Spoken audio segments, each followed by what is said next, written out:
We first saw Russian hockey in 1972, the legendary Summit Series, a legendary surprise. But now, 22 years later, Russians are among the NHL elite, despite a difficult adjustment to a new way of life.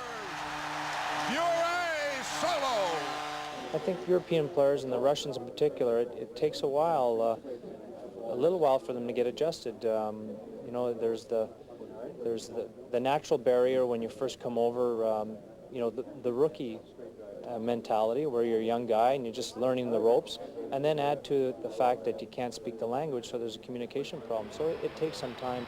Some never adjust, players like Vladimir Krutov. But his successor, Pavel Bure, is the stuff superstars are made of.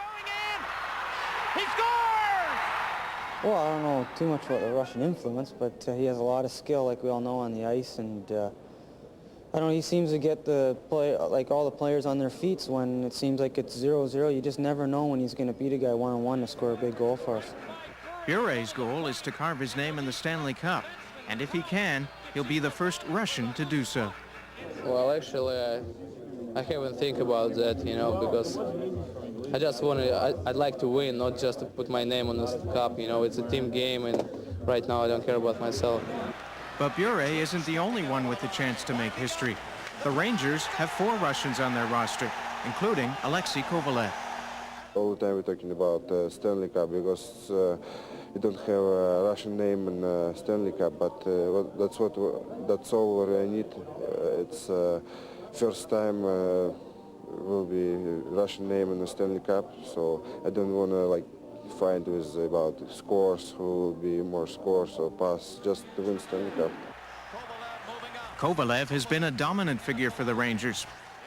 And while neither admits he's competing with the other players do. I think Alex has a lot of pride, and he's relishing the matchup between him and Pavel, and I think a lot has been made about it from the media, and I think that he's responding to it, and that's a sign of a great talent and a superstar of the future.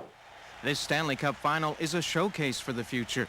With Bure, Kovalev, Nemchinov, and Zubov, Russians are starting to take center stage.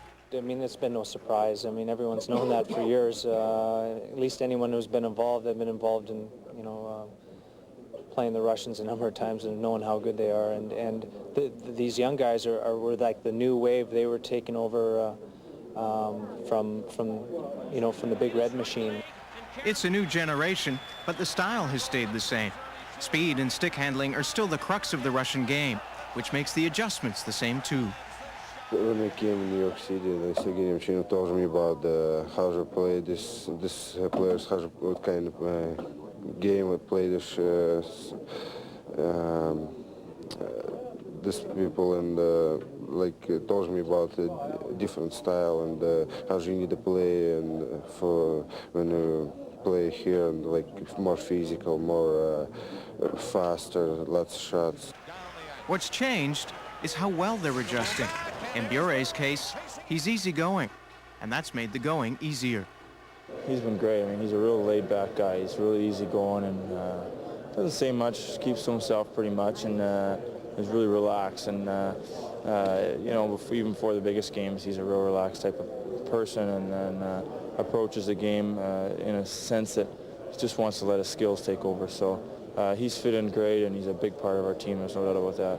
Pav's one of those guys that leads on the ice. You know, he's not a guy that's going to, you know, rah-rah in the dressing room. He's very quiet and just goes about his business and goes about it very well. And that's the type of player he is. He's not, you know, he's not a jump up and yell and scream type guy. And he's a leader in what he does on the ice. And you know, he gives everybody a little boost when you see what he's doing out there.